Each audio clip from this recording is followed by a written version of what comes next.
day pagadian, another day another installation naman po tayo.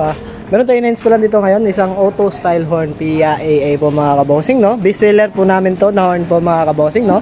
Ayan, testing po natin yung horn sir kung gaano kalakas ba.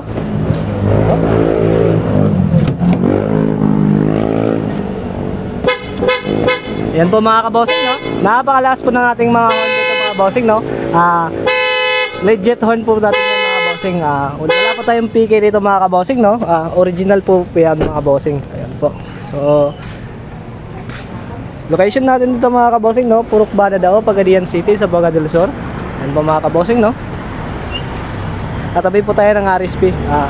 Sa mga horn natin mga kabossing, no? No cutting wires tayo mga kabossing.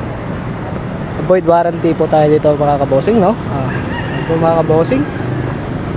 Sa malalayong lugar dyan mga kabossing, no? PM lang sa aming page sa Andres Auto Accessories mga kabossing. So mga kabossing, testing natin ulit mga kabossing, no?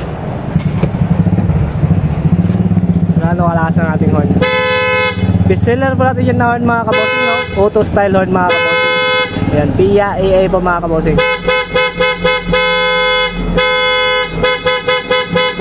So yun lang po mga kabossing, no? Salamat po sa panonood. Nandito lang po yan sa Andres Auto Accessories mga kabossing, no? Purok Banadao, Pagadian City sa Boga del Sur. So yun lang po mga kabossing.